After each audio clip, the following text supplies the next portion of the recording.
আজকে বাংলাদেশের চলমান রাজনৈতিক পরিস্থিতি আপনাদেরকে অনুধাবন করতে হবে। আপনাদেরকে মনে রাখতে হবে, আমরা জুলাই আগস্টের প্রথম পর্যায়ের আন্দোলন সংগ্রাম আমরা শেষ করেছি। আমাদেরকে দ্বিতীয় সংগ্রামের জন্য প্রস্তুত থাকতে হবে। আমাদেরকে দ্বিতীয় আন্দোলনের জন্য প্রস্তুত থাকতে হবে।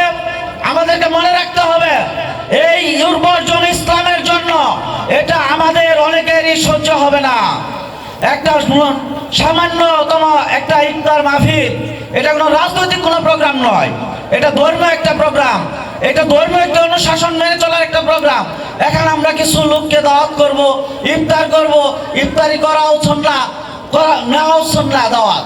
সুতরাং যারা ইফতারির মতো মাহফিলকে, ইফতারির মতো অনুষ্ঠানকে, ইসলামী অনুষ্ঠানকে আপনারা সহ্য করতে পারেন না, তার মানে আপনারা কোরআনের অনুশাসন মানতে রাজি নয়। সুতরাং বাংলার জমিনে রক্ত দিয়ে আমরা জুলাই আগস্টে ফ্যাসিস্টকে বিদায় করেছি, আরেকটি ফ্যাসিস্ট আনার জন্য নয়, কোরআনের রাজ কায়েম করার জন্য আমরা এনেছি। সুতরাং কোরআনের রাজার বিরুদ্ধে যে আগামী দিনে প্রতিবন্ধকতা বাধা সৃষ্টি করবে, আমরা তৌহিদি জনতা মিলে সমুচিত জবাব দেবো ইনশাআল্লাহ। আমরা বদরের যুদ্ধে, আমরা বদরের চেতনায় উদ্বুদ্ধ হয়ে আগামী দিনে দ্বিতীয় সংগ্রামের জন্য আমাদেরকে প্রস্তুত হতে হবে। প্রিয় উপস্থিতি, আমরা এই ফ্যাসিস্টকে বিদায় করে আমরা যদি ক্ষান্ত হয়ে যাই, আমরা যদি নিঃস্ব হয়ে যাই, তাহলে বাতিল আবার মাথা চারা দিয়ে উঠবে।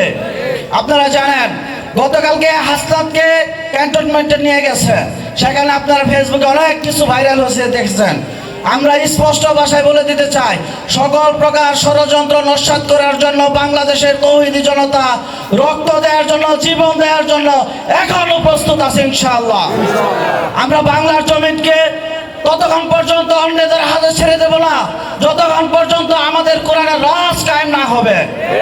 সেই কোরআনের রাজ কায়েম করার জন্য আপনাদের উদাত্ত আহ্বান জানিয়ে, সেই কোরআনের রাজ কায়েম করার জন্য, সেই প্রচেষ্টায়, সেই আন্দোলনে শরীক হওয়ার জন্য উদাত্ত আহ্বান জানিয়ে আমি আমার কথা শেষ করছি। ওয়া মা তৌফিক ইল্লা বিল্লাহ।